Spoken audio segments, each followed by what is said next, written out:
கர்த்தருடைய பரிசுத்த நாமத்திற்கு மகிமை உண்டாகட்டும்.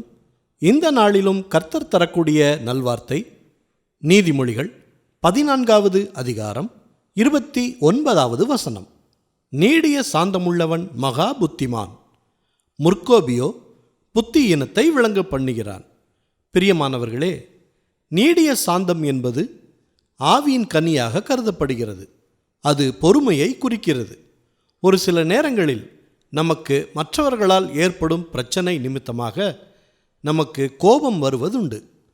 அந்த கோபத்தின் வெளிப்பாடாக நாம் திரும்ப பேசிவிடுவது அல்லது அதற்கு ஏதாவது எதிர்வினையாற்றுவது என்பது சாத்தானுக்கு ஜெயத்தை கொடுத்து நம்மை கீழே தள்ளிவிடுவதாய் இருக்கிறது.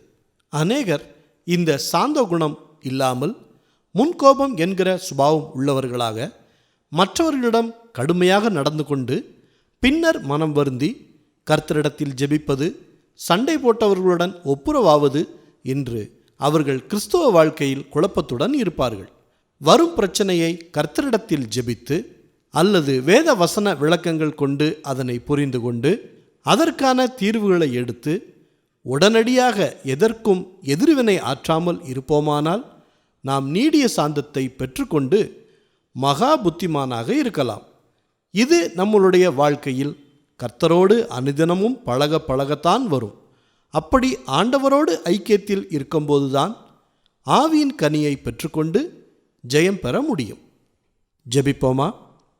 நல்ல தகப்பனே, இந்த நல்வார்த்தையை தந்ததற்காக நன்றி செலுத்துகிறோம்.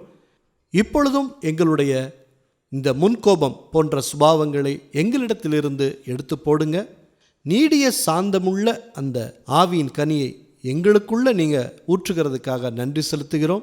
எந்த காரியத்தையும் நாங்கள் உடனடியாக எந்த ரியாக்ஷனும் செய்யாமல் நாங்கள் பொறுமையாக இருந்து புத்திமானாக நடந்து கொள்வதற்கு ஏற்ற சுபாவத்தை எங்களுக்குள்ள நீங்கள் ஊற்றுங்க. ஆவியானவர் அனுதினமும் எங்களுக்கு ஆலோசனையை கொடுத்து எங்களை நடத்தி வருவதற்காக நன்றி செலுத்துகிறோம். தொடர்ந்து இந்த ஆவியின் கனியை பெற்றுக்கொண்டு வாழ்க்கையில் ஜெயம் பெற எங்களுக்கு நீங்கள் அனுதினமும் உதவி செய்யுங்க. எல்லா துதி கன மகிமை எல்லாவற்றையும் உமக்கே செலுத்துகிறோம். இயேசு கிறிஸ்துவின் நாமத்தில் ஜெபிக்கிறோம் பிதாவே. ஆமேன், ஆமேன்.